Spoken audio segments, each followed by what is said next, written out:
Gary, I'm stoked about this partnership that we just lined up with Fuji Sports.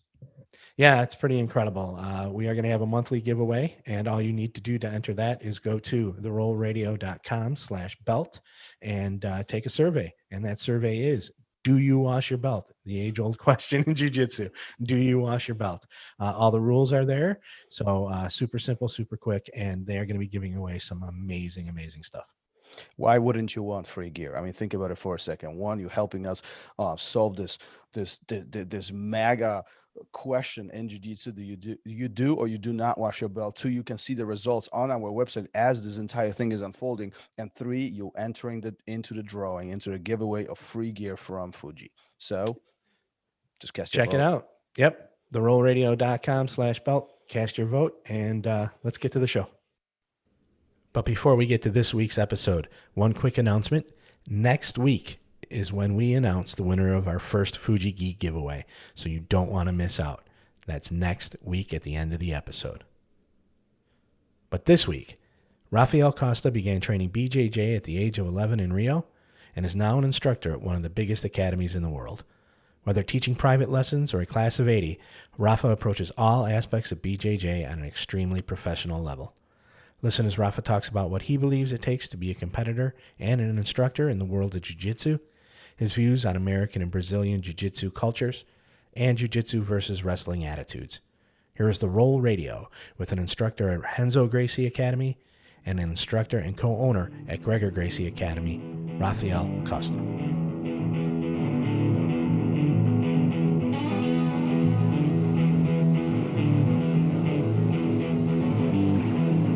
Welcome to RŌL Radio.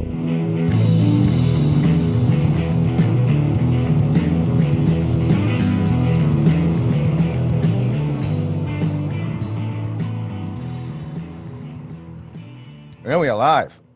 Gary, how are you, sir? I'm good. I just found out a very, very interesting story. Made made my day, and we definitely have to talk about it during this podcast. What is it? So, what is it? Mm-hmm. You have a history with our guest that I didn't know about until just now, and we don't have to start on it at the top here, but we definitely have to get to it. Definitely. Rafael Costa, welcome to the show. How are you, sir? Thank you, guys. I'm good. It's a pleasure for me. Thank you so much, Thomas and Gary. It's a pleasure for me to be here and talk with you guys. Thank you. How are things going for you?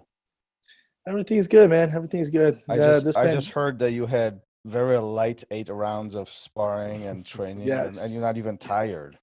I'm exhausted. try to get ready for the Master Worlds next week. So this week is gonna be pretty intense. A lot of training every day, conditioning training, jiu-jitsu. So it's gonna be fun. You've been competing quite a bit, especially even during this time. Like this year, I've been following you, and your competition picked up quite a bit with quite a bit of success, I might say. What's driving that initiative for you? Why competing now? And I mean, why just competing? Period. Yeah, so I like to compete since I started jiu-jitsu when I was 11 years old, and I always like to compete. I always like competition. And since I got into US, I got here in 2007, and I always travel to compete.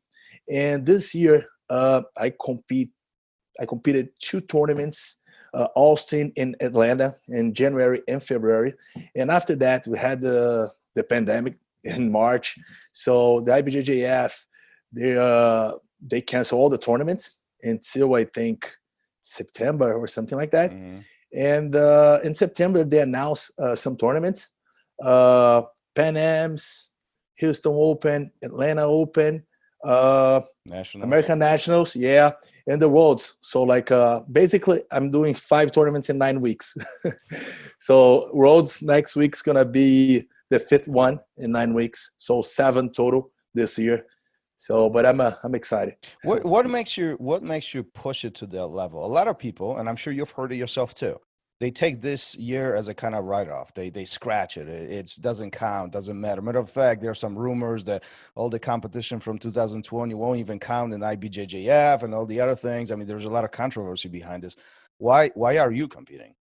Yeah, what happened is like in March, so Renzo closed the academy in March, right? There's no group classes, but me, Greggor, and some other competitors, we start training every day, like just me and one guy or me and three more guys. So then I had like a athlete lifestyle, and I started training like hours and hours and hours a day, and I felt great, and I was like, this is great because now I don't have to teach privates, I don't have to teach group class. Wasn't good for my pocket. I was making no money, but I was enjoying. Like I was training a lot. So since the end of March until like probably September, I was training hours and hours and hours a day, and I was ready. So I was like, when the BJJF they start to announce tournaments again, I'm gonna be able to sign up and try and do well. I think I did pretty well those tournaments. Yeah. So I was training a lot. So like because normally I teach like between 6 and 9 hours every day, and it's hard to train as a competitor. Like when you teach that many hours. Yeah. And so during the pandemic, I was just training for myself. That's one of the things that we hear, and I can even speak for myself. I mean, when you teach, especially when you teach full time or a lot, whatever that means, one of the first things that's sacrificed is your own training, where you can't train at the same pace, with the same intensity. You can't train with the amount. Often there's the first thing that sacrifices. What are your thoughts on about it? Going from this teaching all the time to not teaching or training all the time? Yeah, so like it's way easier to train when you don't teach, when you don't have to teach, Mm-hmm. So that's why I was pushing myself a lot. Now what I'm doing is like I teach a lot of privates a day, group classes maybe 2 or 3 a day, but privates I have some friends like purple belts and blue belts. They help me with the privates, So I give those guys a little bit of money, and of course, and they help me, so I don't need to be there, for hours and hours training with white belts and blue belts. Of course, I enjoy doing privates, like in group classes. I like to teach, but definitely it's brutal. Like it's for the body. It's like now I feel like pretty tired, like mentally, but because I have help on those privates and classes, so I'd be able to train, not like I was training a few months ago at the pandemic, definitely not, but I'm training pretty hard. Well, good for you. Good for yeah. You know what's interesting about this whole conversation we're having right now, that a lot of people think that jiu-jitsu instructors don't really do anything. They think that they'll just teach a class here and there, and it's really not intensive on our body. And it's like, you guys don't do it. You just roll. You do what you love. Do you feel the same way? Nah, actually, my students, they ask me, they're like, professor, because I teach normally group classes in the nighttime between 6 and 9 p.m. And they're like, professor, when do you train? Do you train? And I was like, yeah, man, a lot. Normally the competition train, it's 10 a.m. It's around 10 a.m. And I train at 10 a.m. until 12, and then I have a break. Then I do like a conditioning training. But of course, I do what I love, but nobody wants to teach 8 hours a day. Like it's a long day. No, it's a long, yeah. Yeah, of course I do it because I have to. If I can choose, I was teaching like 2 or 3 hours a day and train for myself. I think they'll be great. But at Renzo's, like, as you guys know, one of the biggest academy in the world. So like we used to have like 1,300 students, 1,300 members. Now I have a little less, but it's a pretty busy academy. And I also like to see jiu-jitsu. Of course, I have a lot of fun, but I see jiu-jitsu as a business. Some guys, I see, especially like Brazilian guys, they just see jiu-jitsu as a lifestyle. They don't want to work that much here, But I see a little bit different, I try to take advantage like as much as I can, because I don't know if when I'm turning like 50 something years old, I don't know if I'll be able to train or teach that many hours, So like for now, I try to take advantage of the situation, Yeah, I think people don't understand the business aspect of it. And it's Americans too. It's not just Brazilians, because I work at the academy here, and I also hang out with friends that are students here. And people talk, and they'll be like, I can read that they think that all that happens is the instructors come in here and they flip on the lights, right? And then they teach for an hour or maybe two, because they got 2 classes that night or whatever, and then they go home. And they don't see all the hard work that goes on behind it. And there's a ton of it. And I can only imagine if you're teaching, 3-4 privates a day, 3-4 on top of 3 or 4 group classes, that's a super intense day. 100%. And before my privates and the group class, I do some preparation, so it's not, I don't go there, just step on the mat. Okay, I'm going to think what I'm going to do today. No, I have everything planned. So so I have a note with all my private students, each one separate, and also the group classes. So I try to be very professional, and of course, like you say, it's not just get there and teach for 1 hour or 2. So that, I normally, I get every day at Renzo's around 7:30 a.m. and I finish at 9 p.m. Of course, I have some breaks during the day. Maybe two hours after 12 p.m., then 1 or 2 hours around 4 p.m. and 6 p.m. But definitely, it's a really, really hard work, And like I say, again, I like to see that as a business and not just I'm gonna have fun, I like to be professional, Well, Gary's laughing right now because I'm a note-taking dork. I take notes on everything all the time. But you bring up something really important, actually. I think there is this perception of people thinking that they come to a private lesson and the instructor, first of all, just throws things together and they kind of shoot off the hip quickly. We do this, we do that, and it's kind of, wasted time, wasted money. Where I think there is there's new philosophy behind it, where instructors are really prepared. And I talked about this often on this show, actually, when we have these conversations, but I can speak for myself. I'm prepared for every private lesson.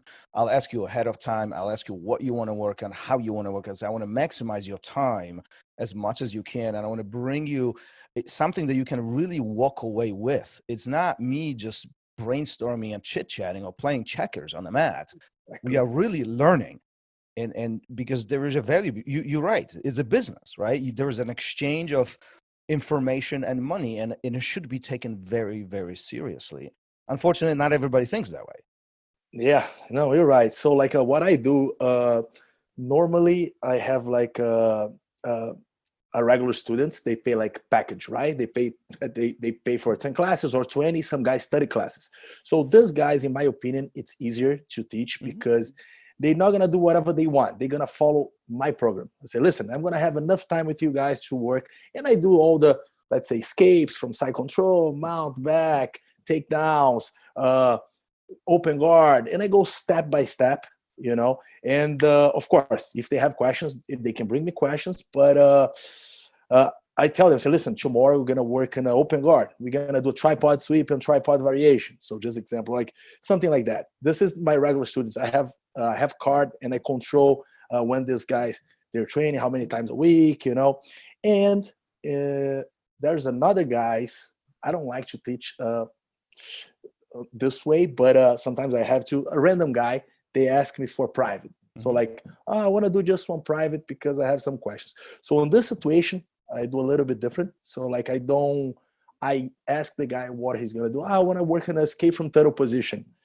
I want to work in a attack, knee on belly attack, so whatever. And then I ask him probably the night before, and he's going to text me. And then I prepare the private, So normally I don't like to show more than 3 moves. I think it's too much, but normally 2 or 3 moves in one day, and you're gonna drill over and over and over. Of course, some specific training, but I prefer teach the guys that I see every other day. I have guys they do 5 times a week. They do Monday to Friday. So in my opinion, those guys, they're easier because I can see them every day, and I have the notes, so I know exactly what I did a week ago, 2 weeks ago, month ago. So in my opinion, it's easier, than if when you have like a private with a random guy, like he's never trained with you before.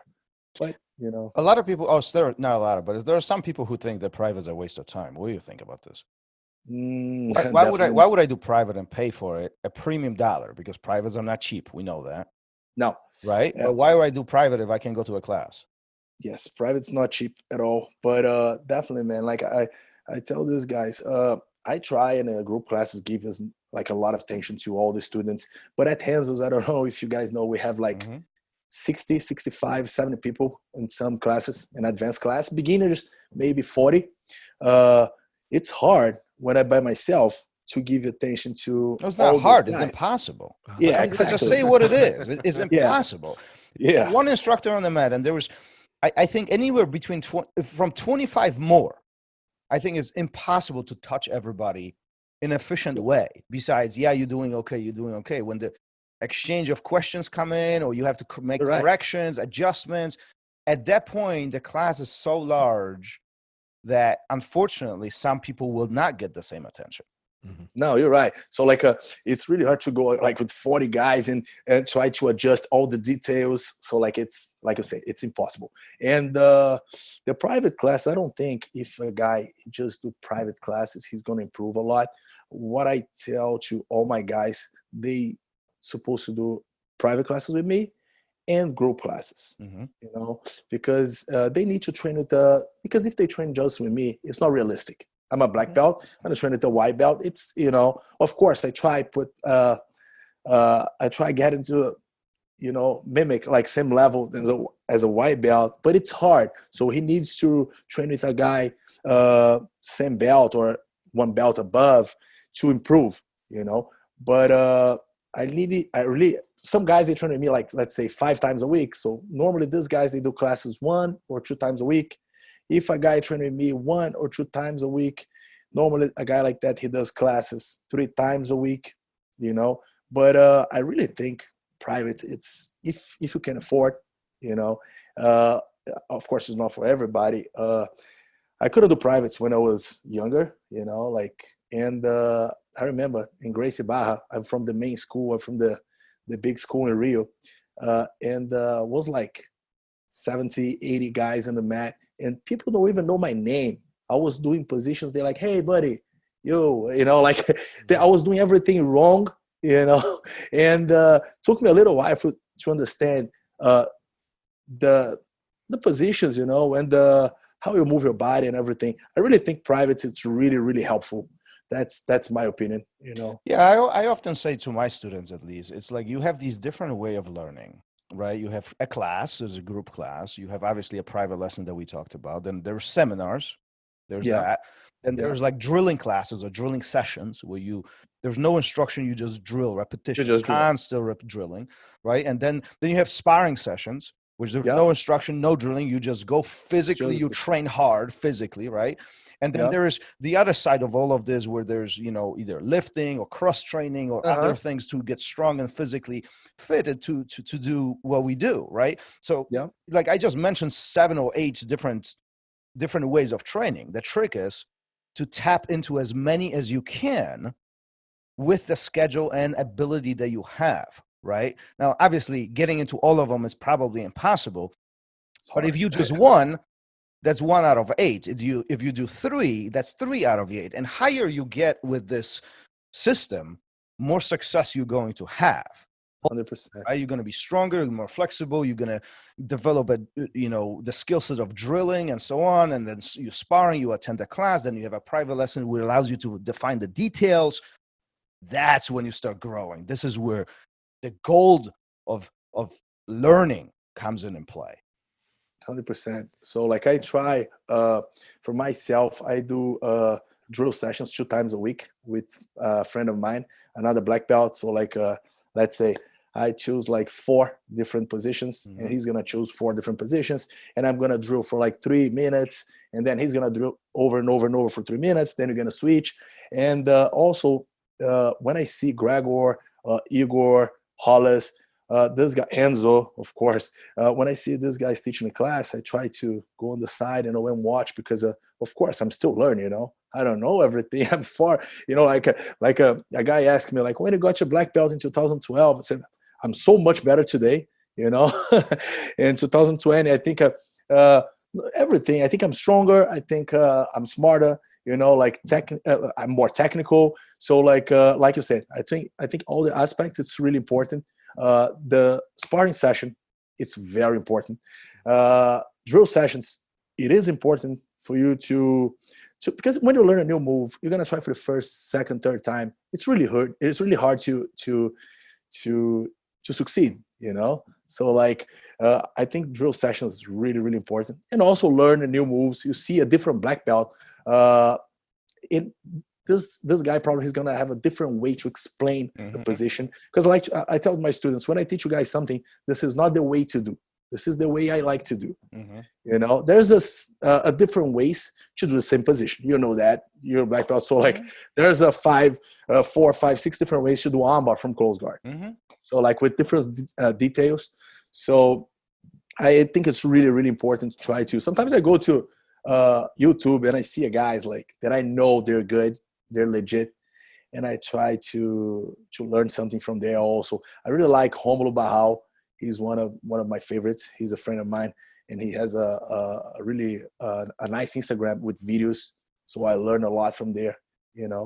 But I often say if you got 20 black belts in one room and ask all of them to show you the same move, you're gonna get 20 different versions.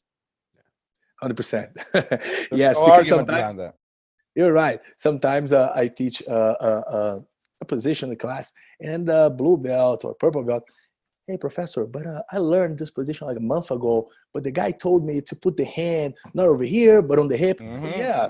So this is about preference, So like Roger Gracie, he was teaching a seminar here at Renzo's last year, and he said that. So like, guys, I'm going to teach you the way that I like to do positions. And after I hear that, I was like, this is perfect, like, so this is not the only way to do it. So like you said, Thomas, you can get different details, 3, 4, 5 from different guys. Well, Thomas always says it's not cookie cutter, and that, you're going to develop all, different things from different people. I know, like, we have a review class once a week, and it used to be taught by a different professor.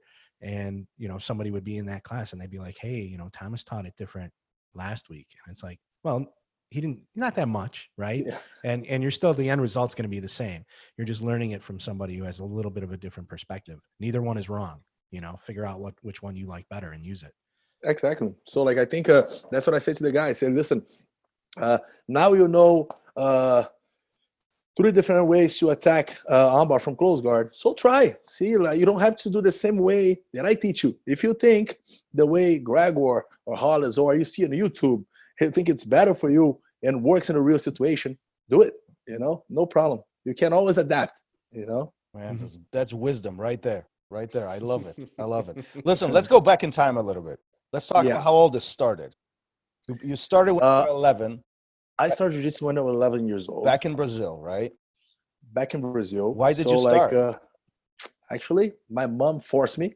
Oh, were you in trouble? Man. No, what happened is like my mom, when I was like 7 or 8 years old, my mom got divorced. My dad, he went to, I was living just with my mom. And, kids fight in the school, especially in Brazil.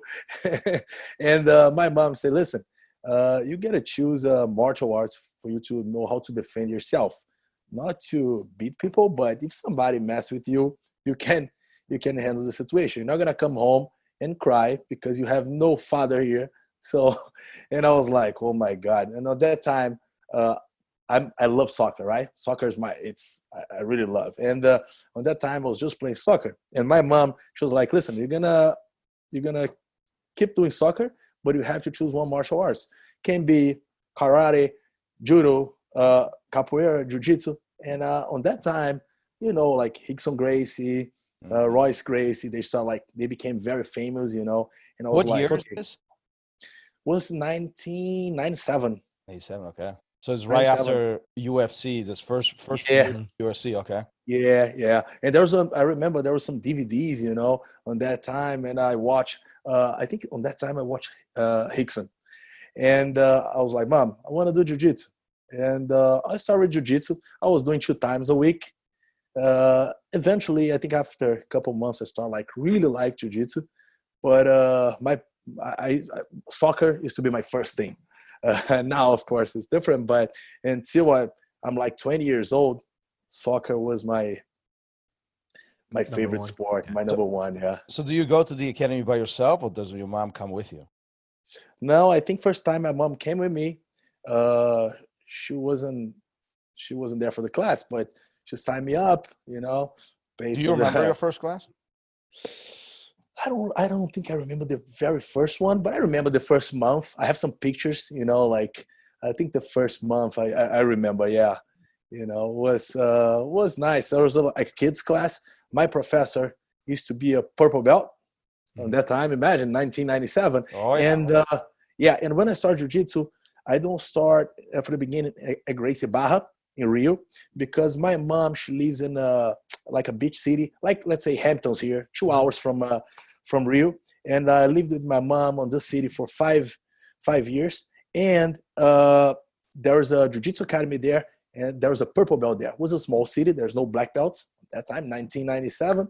And this guy, he was pretty good. He's good with kids, and he used to teach kids like 7, 8 years old until like 15.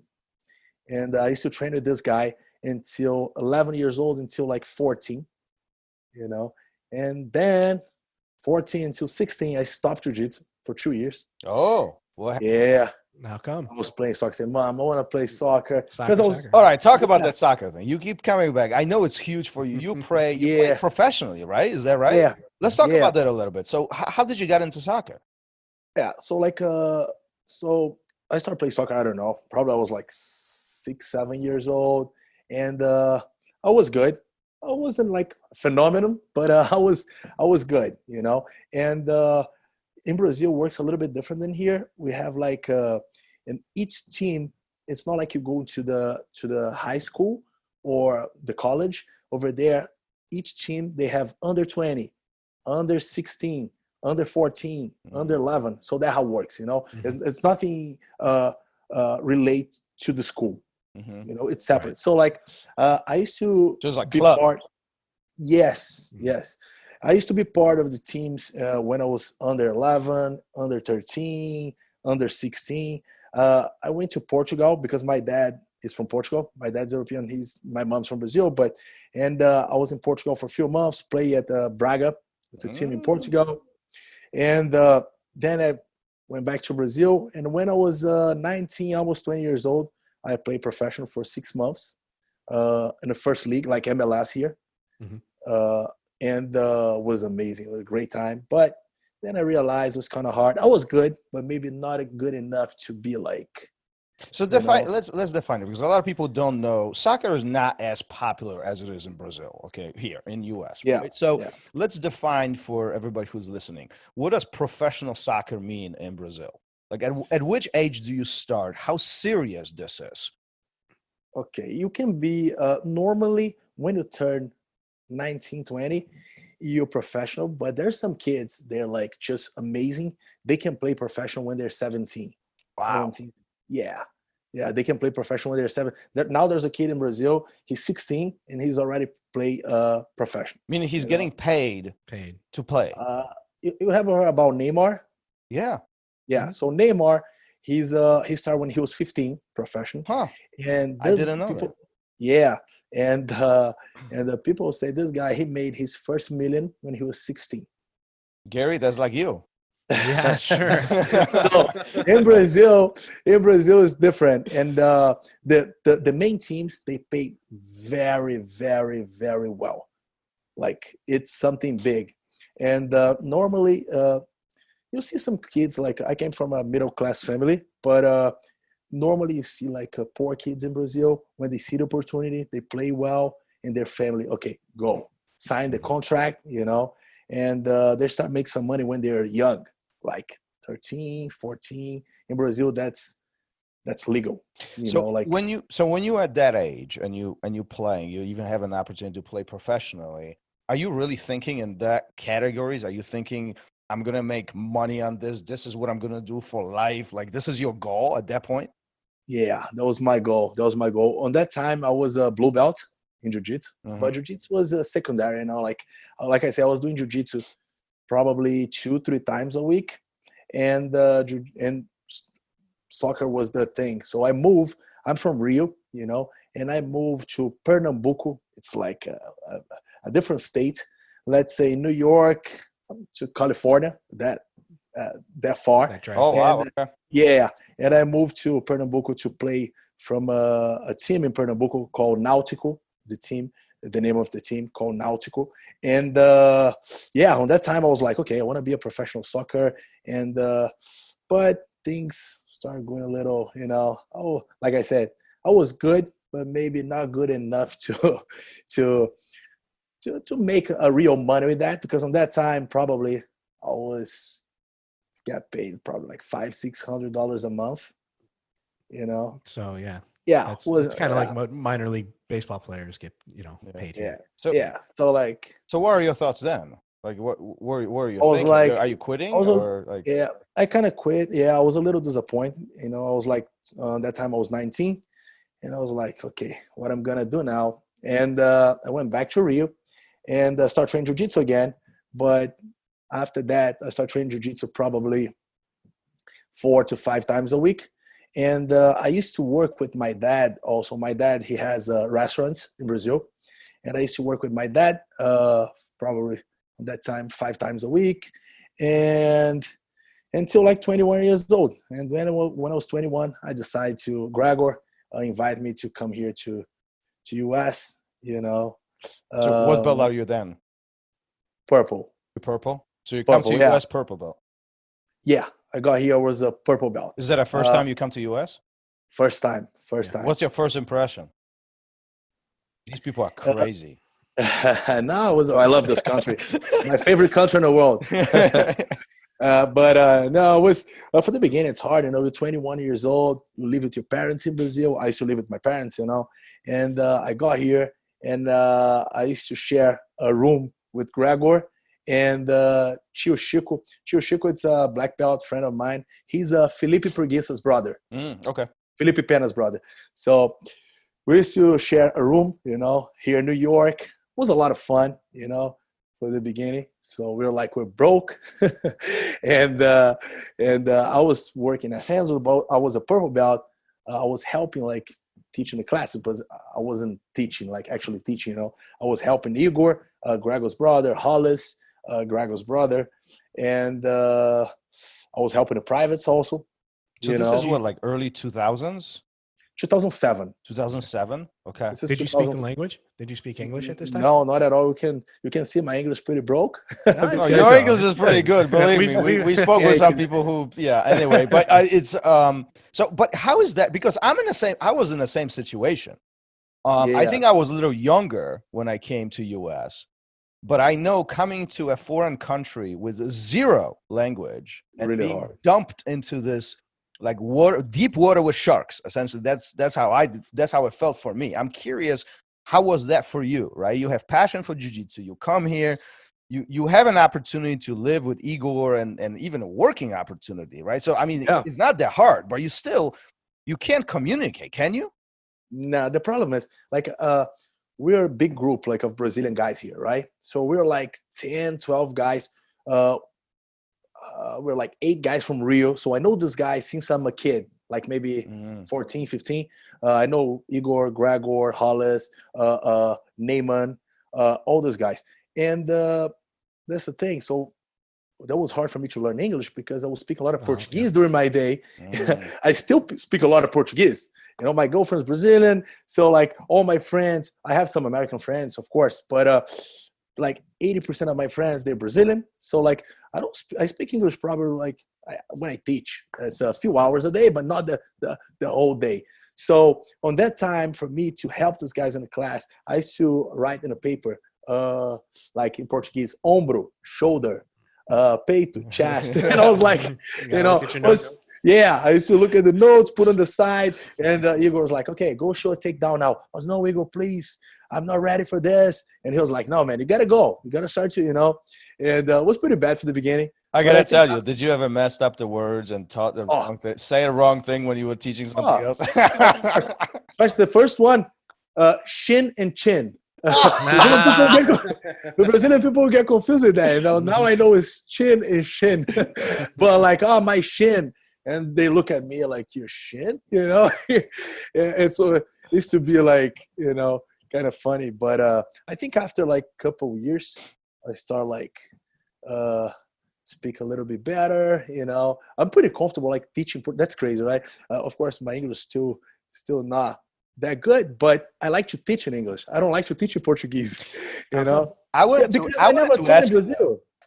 ask you that, because they say the moment you start dreaming in the foreign language, you start forgetting your original language. Do you feel that you breach that point where you're so comfortable with the English and you use it on, during the day when you're teaching, that you kind of, maybe not forgetting Portuguese, but you're kind of switching?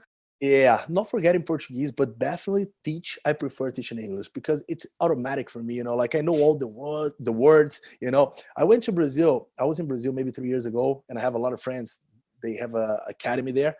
And one guy invited me to teach on his academy. And it was kind of awkward. Like I remember I showed like a baseball choke from the Neon Valley, and I was forgetting some words, not forget, but like, I didn't know a specific word. I was like, oh my God, so like, definitely like I prefer, I'm more comfortable speaking Portuguese than English for sure. But if I need to teach, I prefer teaching English. It's easier for me. See, Gary, you can't make fun of me anymore. That's it. You can't make fun of me anymore. I always have multiple reasons. It doesn't have to be about that. Hey, listen, I think what's interesting about, migrating to different countries, that you have perspective between, in your case, what Brazil feels like and what United States feels like. And particularly, I'm talking about Jiu-Jitsu itself, right? Can you talk about a little bit more how different Jiu-Jitsu is in Brazil versus how different it is here, right? From academy perspective, from teaching perspective, even from culture. Like a lot of people haven't been to Brazil. I've never been to Brazil. It's on my bucket list, but I've never had the opportunity to go. What is it like over there when you train? It is very, very different.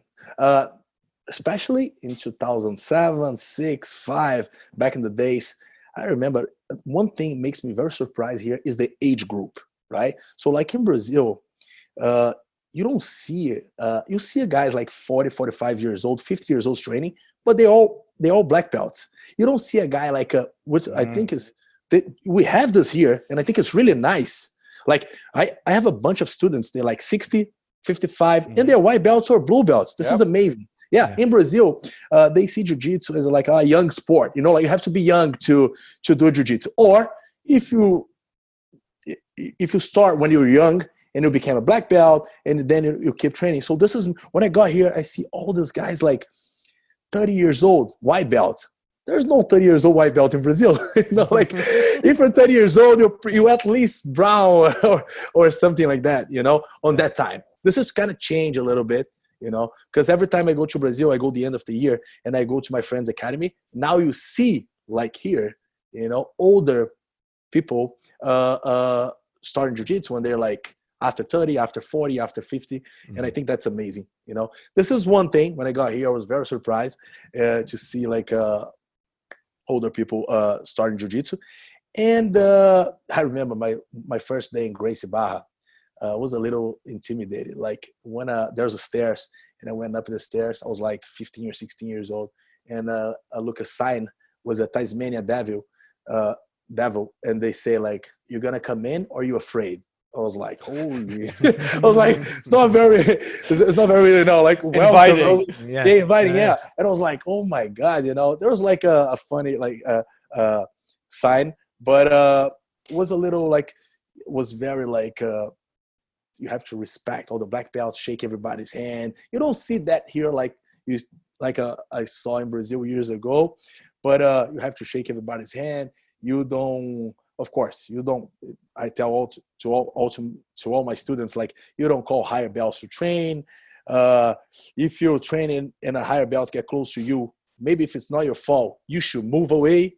you know, things like that. And I think in US, some guys, they respect that, some guys not. Why do you think that is? Why do you think some of those rules, and there's a lot of them, some of them are That was a lot. very interesting, you know, and it's kind of, I think it's cultural more than It's anything, cultural. right?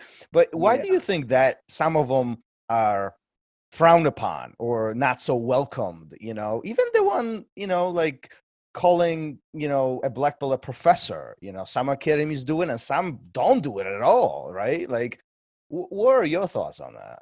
Yeah, like me and my friend make fun of it. Like, I like to say, jiu-jitsu is not a meritocracy; it's a hierarchy. Yeah. You know, so like you have to even if, because one day and you, Thomas, like you're black belts, we're gonna have 60 years old or 50, and a purple belt is gonna give us a hard time. Oh yeah. You know, of course, this has happened now. Like, you know, you have a tough guy, and not because he give a black belt a hard time, he's gonna act like, you know, he needs to go hard, train hard, but after that, you know, shake hands and be. To be honest, like, I love wrestling. I think it's a great martial arts, but I feel they're not very. They don't have a lot of respect with the professors or thing like that, because at Hansel's we have some we used to have more like a wrestling classes, and I can see the attitude, you know, how the guys there, normally like the toughest guy in the room is the man. In jiu-jitsu, you know, it's not like this, you know. You can be the toughest guy, the best guy, the more technical guy, the stronger guy, but if there's another black belt who's been a black belt for longer than you have to, you know, like, I don't know how to say, but there's humility involved. Yeah, I think you got to be a little humble when you meet somebody who's a higher rank. Yeah, exactly. You know, that's the way I think. I don't think there's a lot of humility taught in wrestling. No, I don't think so. I think they're great. I think those guys, they're beasts. You know, don't get me wrong. Like, I think wrestlers, they're amazing. You know, and I have a friend. He's a wrestler. He's a professor. I did some privates with him. You know, I was a black belt already, and helped me a lot. You know, not just for competition, but to teach also. And I think wrestling, it's a great martial arts, but they don't have that hierarchy, you know, we have in jiu-jitsu. And I think that thing in jiu-jitsu, it is good. You know, like, I think you should respect and keep that philosophy, you know? Yeah, I mean, you're right, because I mean, I have several wrestling or students who have wrestling background, and these conversations take place all the time. Like, this is how I teach, this is how I do it, this is how I understand this. I'm curious how you understand this from a wrestling perspective, and they always have a little bit different approach, different, you know, often ends up with me having bruises or aches or other things because it got, but it's a different perspective, right? It's a different view on exactly similar situation. You know what I do at Hansel's? This is funny, but at Hansel's we have advanced class and beginners class, right? So when a guy he goes to sign up, he go automatic to a beginners class, and there's a bunch of I started teaching Hansel's 2007. Imagine how many times I have a wrestling guy in my class, and they go to the beginners class. What happens is they like kill everybody, right? They're like, nobody can get a sweep on them, like because they're good, they have a good base, you know. So what I do to these guys, when they have a good attitude, they're humble. Some guys, they're humble. It's not everybody's the same. I let them stay in a white belt class to learn the fundamentals. But when I see this guy, he's a little cocky. You know what I do? I throw this guy in advanced class with the sharks. Yeah, that's what I do. That's what I do. I say, my friend, you're too good for this class. You can't stay here anymore. Tomorrow, you're going to go to the advanced class. And you know what happened to this guy in advanced class. He goes against purple belts, brown belts, and it's like, you know. And after that, I think some guys, there's two ways. Or they leave the academy, they don't come back, or they become like a humble guys and they learn jiu-jitsu, you know. And I think if you come from wrestling, it's gonna be way easier for sure for you to learn jiu-jitsu, because it's a grappling, you know. So like I think these guys, they're really, really tough guys, and it will be way easier for them to improve jiu-jitsu. Yeah, at the same time, I often say that mat is like an equalizer. It doesn't matter what background you come from, what other martial art or grappling sport you've known. At some point, the mat will equalize everybody all across, right? Because even though you have other experience or other knowledge, learning jiu-jitsu is slightly different, especially when you get in a gi, when the friction is different, when the sleeve control, lapel control, other things take place. It's a little different approach. And often happens what you just said. Either they would leave because they are not the top dog, or Exactly. they kind of equalize with everybody else and they become more humble and they continue learning. And then at the end of the day, the guys who stay, they become beasts. I mean, Of course. That's what happened, you know. And I think besides that, jiu-jitsu is a very humbling sport because on the mat at Hansel's, I see like there's imagine Manhattan, 1,300 students. Mhm. We have a guy, a student, a member who works in a deli. He's a cab driver, and we have a CO from they all together. You know, over there they're just the same. And you won't even know who they do because they all wear a gi. I mean, Exactly, already. So like they don't have in the face, you know. Yeah. I have money, I'm this or not, you Yeah. know. So that's why jiu-jitsu is amazing. So some guys you can tell they're like they have a good position in the company, or they're like this. When they go there, they you have to adapt, and otherwise you're not gonna fit in a jiu-jitsu world, you know. So I think it's a great environment, you know. I grow a lot. I grew a lot with jiu-jitsu, you know, and I think it's jiu-jitsu. It's good for kids, for all adults, older people. I think it's just amazing. You talked about some of those rules and other things that exist in Brazil, and they are not here, or they are not as adapting or not being adapted here in the United States. Do you have one specific one or one particular one that you're like, there's no way we can all ever pull this off here? Yes, the one. Okay, well, the one that I hate when I see a lower belts called higher belts to train. This one, in my opinion, like it's the worst. Like, of course, I tell my guys, listen, you guys can call me, but prepare yourself. I'm not gonna hurt you guys, but I'm gonna go hard. I'm gonna treat you like a black belt. You know, I think this is the worst because, like I said, Thomas, like one day.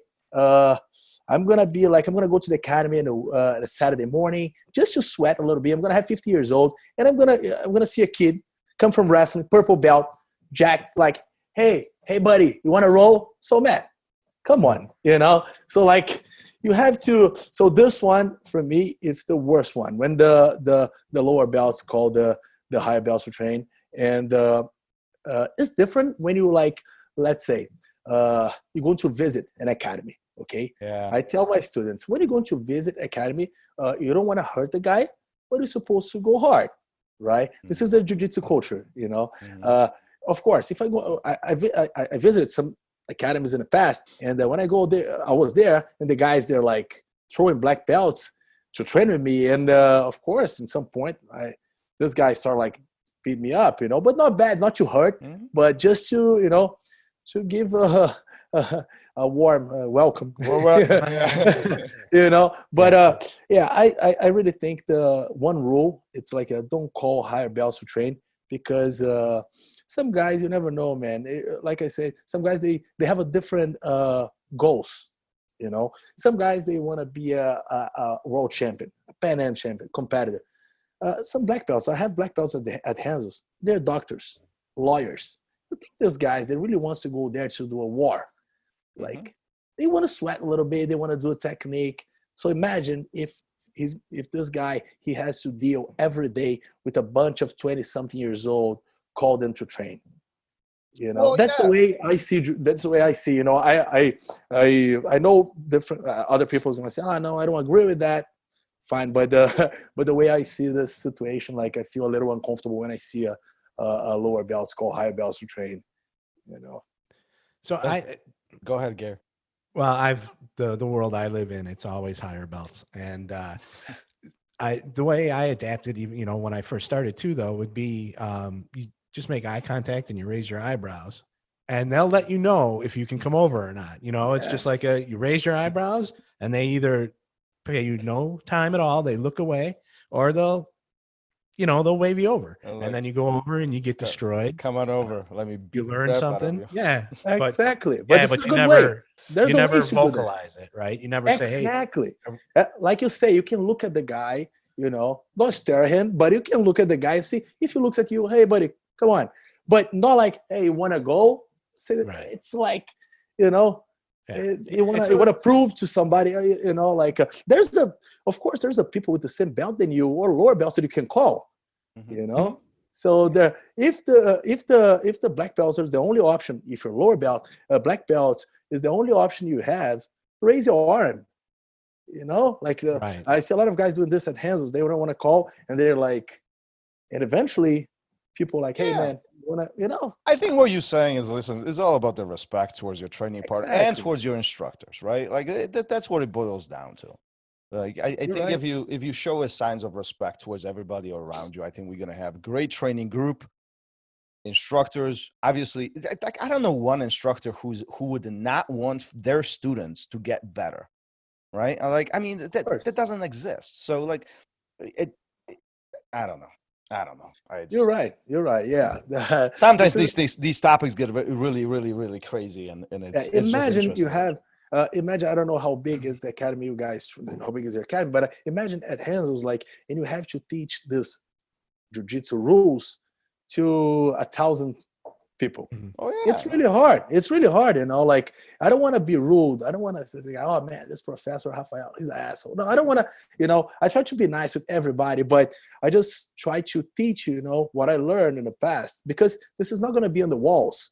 You can't read that, like it's something that somebody has to tell you, or you learn with the time, with experience, But I think it's important, man. I think I like the way they like in judo, like we talk about. I love those two martial arts, judo and wrestling, but I think they're completely different, So in judo, like, you have all those guys, like it's just amazing, and you can see like IBJJF, they try to copy judo a little bit, that with the way how the referees they dress. Before, Thomas, you remember, people used to win a fight and go to the friends and jump and get out of the. Now we can't do that anymore. You're gonna get disqualified. So they kind of change a little bit. They want to be more, and I think it's nice. I think it's a good thing. I think it's a more professional approach, right? Exactly. And I think which kind of changing the topic, but the IBJJF is essentially looking to grow the organization into something that's taken seriously. Right? There is not many, even if you look at wrestling, which is very different from jiu-jitsu and judo, there is the professional approach there too. Yep. Like you can't do certain things that in the wrestling matches.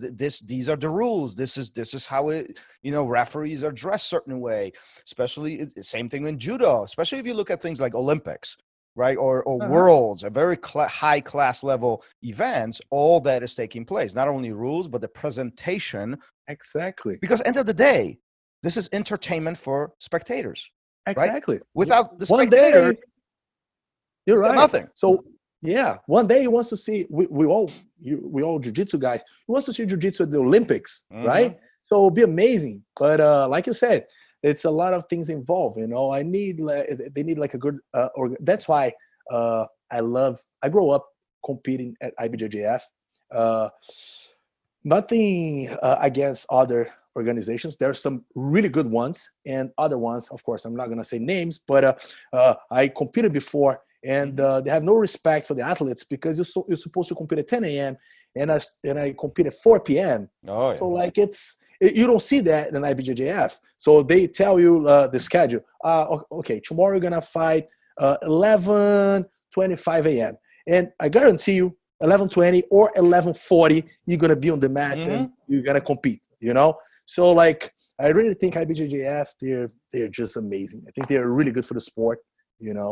And jiu-jitsu is growing a lot also, because not just IBJJF, but they're a huge part of this progress.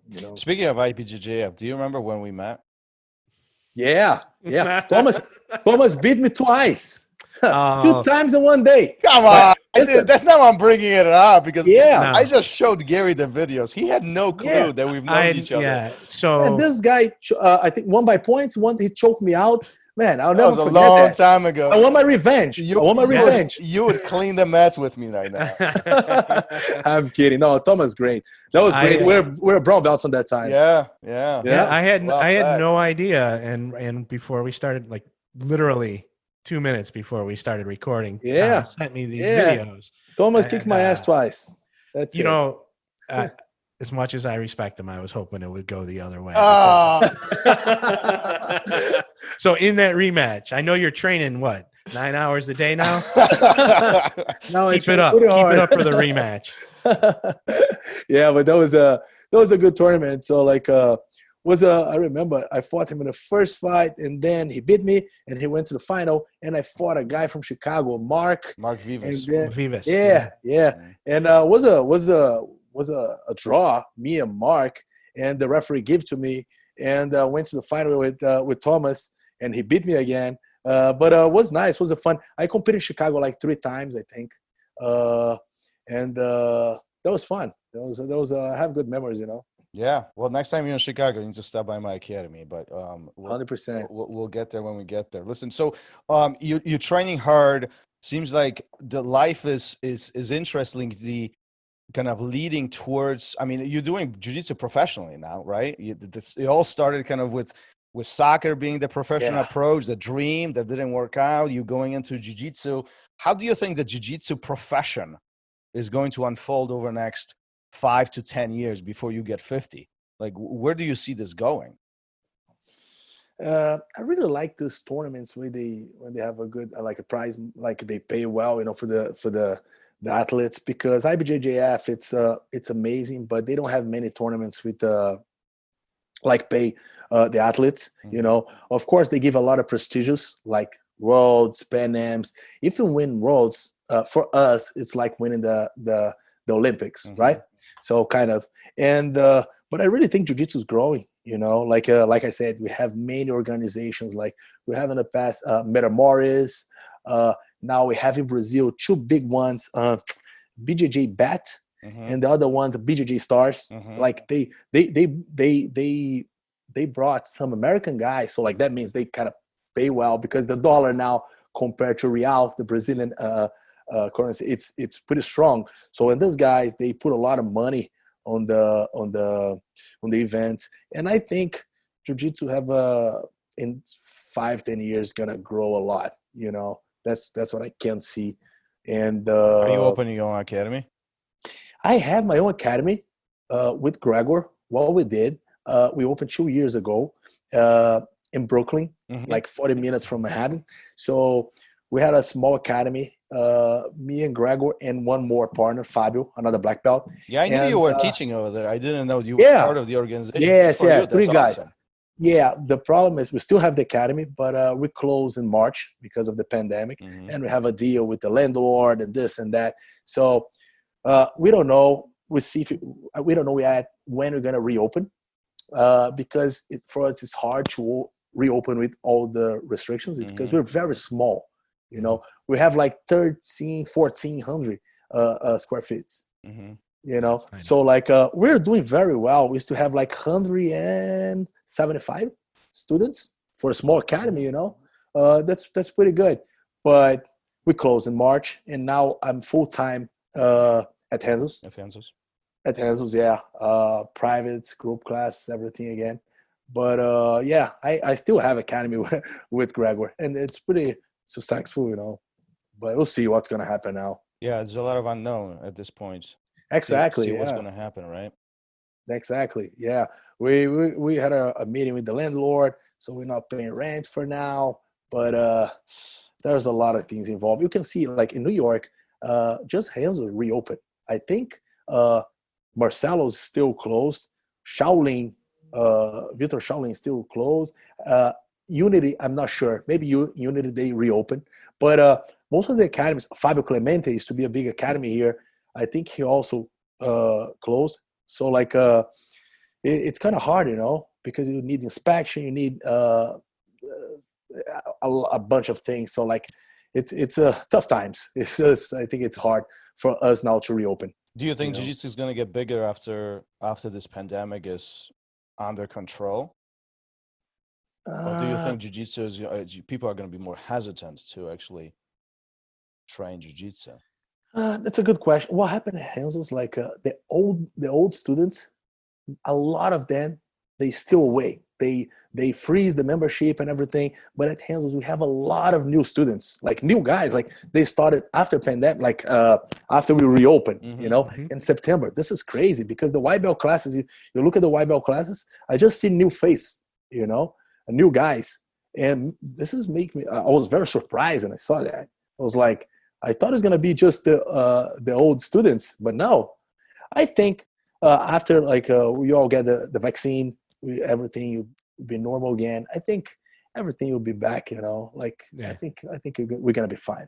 Yeah, I know it seems like a long time, but I think this time next year, everything will probably be starting, if not already, kind of back to normal, Yeah, exactly. Probably April, May, June, I think you're going to start which is just a couple months away. I mean, if you look at exactly. We've been at this for a year now almost, right? So it's like only a couple months away. Once we get through the New Year's and the winter, is probably things are going to start changing drastically. Exactly. Hey, listen, before we wrap this up, we have a small surprise for you. Gary is going to ask you 5 questions. Okay. We didn't tell you about this. This is a little surprise. But it's very easy questions, but just answer first thing that comes to your mind. Okay. Some of them are funny. Some of them are not. Okay. It always generates interesting conversations.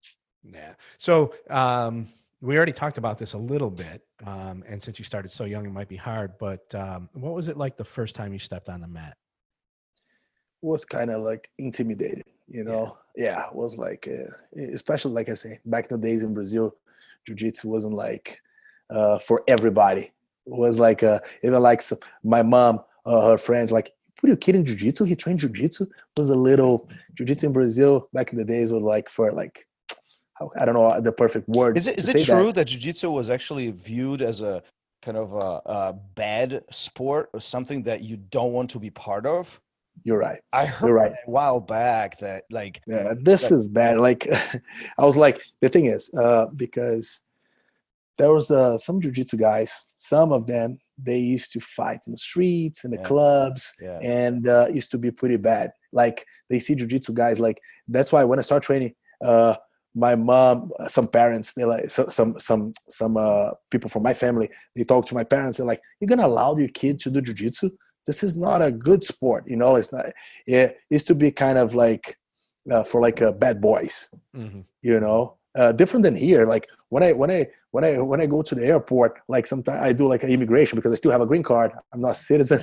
I don't have citizenship yet. But like I go to the office and like, what do you do? Blah blah blah. And I say I do Jiu-Jitsu. I'm a Jiu-Jitsu instructor. They love, and that's why I think another thing that I love this country for many reasons.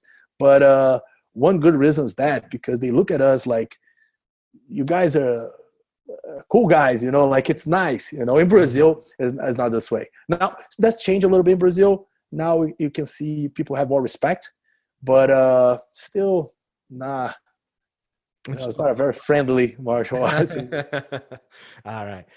What has been your most rewarding achievement?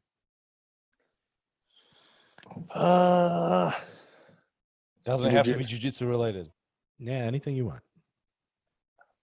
I want to say something about Jiu-Jitsu. Like I got third place at the Worlds in 2010. I do division. I had 5 fights. So definitely like after probably one of the top 5 best days in my life. How many competitors were in the division that year? Oh my God. I asked that for a reason because my students don't believe me. The amount of competitors you have per division at World Thomas, I think it was 60 something, brother. Yeah, I think so. I think it was. I lost in my 5th fight. That was semifinal. There was 6 fights to be champion, and I lost in the semifinal. It was the fight number 5. Yeah. So like that day was a great day. Good. So I'll never forget. Nice. All right. Have you ever wanted to quit? To be honest, no. I love jiu-jitsu. Like, I think I'm gonna do this for the rest of my life. I don't know. With intensity, I will do this. I will be doing this in like 10 or 15 years. But no, I love jiu-jitsu. What do you tell your students if they want to quit? Say again? What do you tell your students if they want to quit? If they jiu-jitsu, Thomas, it's a very frustrating sport, right?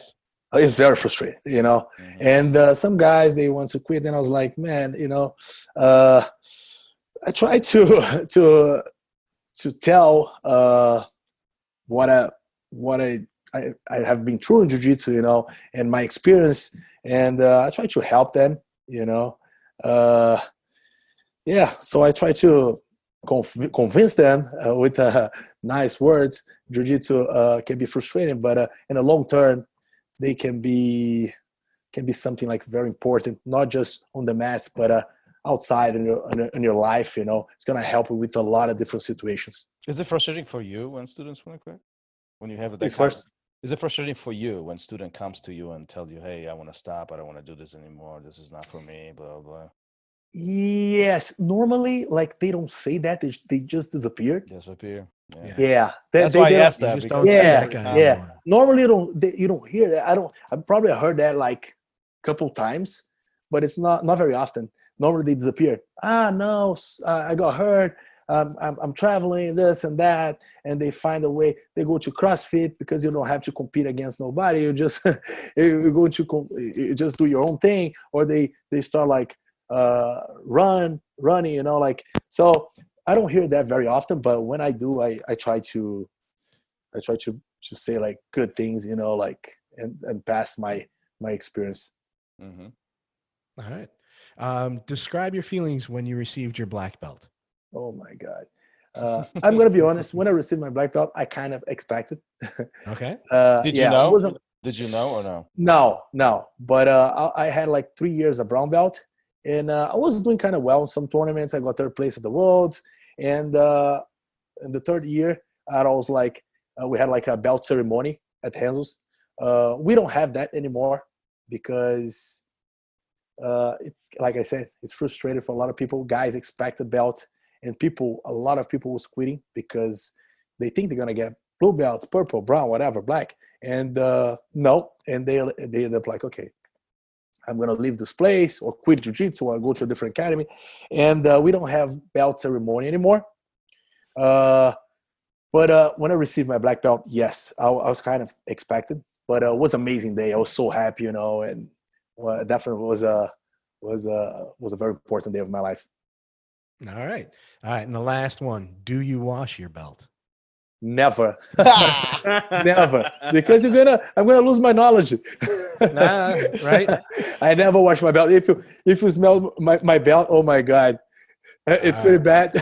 But I never wash my belt. And I say that to my girlfriend. She's a white belt. And I was like, don't wash your belt. Don't ever wash your belt. Because you're not gonna just lose the stripes, but you're gonna lose. This is another like jiu-jitsu, I don't know how can I say, rule or whatever. Yeah. But a lot of people wash the belt, but I don't wash my belt. No. We are moving up on the no side of things. Gary keeps a tally. I keep a tally. Yes. Gary keeps a tally. And who we're washes pulling away. Who doesn't? Yeah. The best answer I had given to me about it was that it puts extra wear and tear on your belt going through the washing machine, so it makes it look like you roll more than you actually do, or that you roll harder than you do. You're right. Yeah. I'm you know what? I'm on the other side. And somebody told us the other day, you're not going to get staph from somebody's belt. Don't worry about it. So I'm switching over. There you go. Yeah. Rafael, thanks for the conversation. It was amazing hearing your pleasure. story. Great seeing you again. Great hearing from you again. We got to make it happen when you either I visit New York or you come to Chicago, and you gotta tap me a few times. Sounds good. You guys more than welcome. If Gary, you guys come to New York, please come at Renzo's. Let's train together, or at least take a picture together. And definitely, if I'm going to Chicago, I'm gonna I'm gonna hit you guys. I'm gonna go to the academy us and up. try to. Yeah, of course, 100%. Absolutely. Let me know. We'll do a 100%. seminar. We'll figure stuff out. We'll bring you over. Hey, listen, before we wrap this up, where can listeners find you? Social media, websites, anything, share. This is the time for you. Yeah. So like, social media. I don't have Facebook, but I have Instagram. But my Instagram is private, So like, because I have some pictures of my daughter and things like that. I post like personal things, like jiu-jitsu things, but it's private. But I don't have a website or anything, to be honest with you. But yes, if somebody wants to follow me, you can try, on Instagram. Normally, I accept Brazilian jiu-jitsu people on my profile, and yeah, that's it. And then you are at Renzo's Academies in New York, right? And then I'm at Renzo's in New York, the main school, 30th between 7th and 8th Avenue, 224 West 30th. And yes, I'm there like Monday through Sunday, Monday through Friday for 12, 13, 14 hours a day. there you go. And the weekends probably like 3-4 hours. But yeah, you guys can find me there. We'll find you there. Yeah. Yeah. Hopefully when this is all over, we'll see you at the other academy as well. Sounds good. All right, Rafael, let's wrap this up. Thanks for talking to us. And thank you guys. It was amazing talk to you soon. conversation. Yeah. Thank you. Good. Thank you, Peace. guys. Take care. Thank you. Bye. Thank you for listening to RŌL Radio. If you enjoyed the show, don't forget to leave us a review and help us make the show even more amazing. For future episodes, check out our website and follow us on all major podcast platforms. Take care.